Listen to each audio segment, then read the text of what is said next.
অবশ্যই আমাদের দেশের বাংলাদেশের মানুষেরা আগের তুলনায় অনেক ভালো আছে।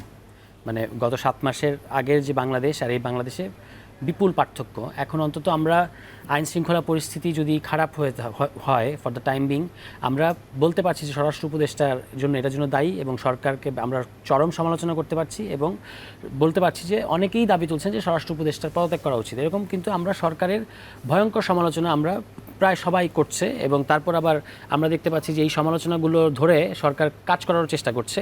যদিও কথা থাকে যে সরকারের অসম্ভব রকমের সীমাবদ্ধতা আছে, এটা স্বীকার করতে কোনো বাধা নাই। মানে সরকারের কিসের সীমাবদ্ধতা এর কারণ হচ্ছে যে আপনি আমাদের আগে যেটা ছিল আওয়ামী লীগ আমলে রাষ্ট্র সরকার দল মিলে পুরোটা একটা ক্রিমিনাল সিন্ডিকেটে পরিণত হয়েছিল। একটা শক্তিশালী দল ছিল যারা পুরোটাই একটা cadre based politics Bangladesh introduce করেছিল, তাদেরই সরকার এবং রাষ্ট্রের বিভিন্ন প্রতিষ্ঠানে তাদেরই লোক, ফলে পুরোটা মিলে একটা ক্রিমিনাল সিন্ডিকেট এবং তাদের একটা সুনির্দিষ্ট অভিমুখ ছিল, যেটা মানে হচ্ছে যে বাংলাদেশের জনগণের উপরে চরম মাত্রার অত্যাচার চালাতে হবে, ভিন্নমত দমন করতে হবে, কোনো রাজনৈতিক দলকে রাজনীতি করতে দেওয়া যাবে না। একটা রাজনৈতিক দল হলেও তারা একটা বিরাজনীতিকীকরণের যে প্রকল্প ছিল 111-এ ওটাকেই কন্টিনিউ করেছে।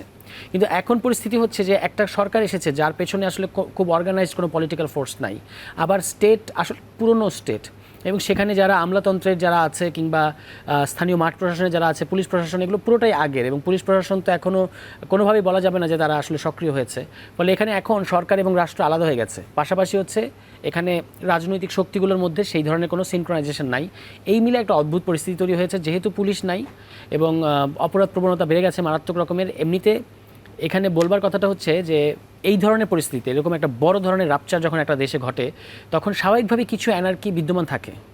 আবার বাংলাদেশের ক্ষেত্রে আমরা দেখতে পাচ্ছি স্বাভাবিকভাবেই যে কিছু অ্যানার্কি আছে, অস্থিরতা আছে, এটা যেমন সত্যি, কিছু কিছু ক্ষেত্রে ঘটানো হচ্ছে। আমি আজকে একটা রিপোর্ট দেখছিলাম, এই সম্ভবত আপনাদেরই কোনো একটা টেলিভিশন চ্যানেলের, সেখানে তারা বলছে এই যে মব ক্রিয়েট করা হচ্ছে, যে এই মব তারা ক্রিয়েট করছে যারা বিভিন্ন সময় আওয়ামী লীগ আমলে, ধরা যাক মোদি বিরোধী আন্দোলনে, যখন মোদির বিরুদ্ধে যারা আন্দোলন করেছে তাদেরকে যারা ক্র্যাকডাউন করেছে, তারা এখন তৌহিদি জনতা সাজছে। তারাই এখন বিভিন্ন সময়ে বিভিন্ন এই ধরনের মবে ঢুকে ওই যে একজন হ্যারাসারকে ফুলের মালা দিয়ে বরণ করছে। এগুলো আজকেই আমি রিপোর্ট দেখি, এবং ওই যে ফ্যাক্ট চেকার কদরুদ্দিন শিশির এটা নিয়ে বিস্তারিত লিখেছেন।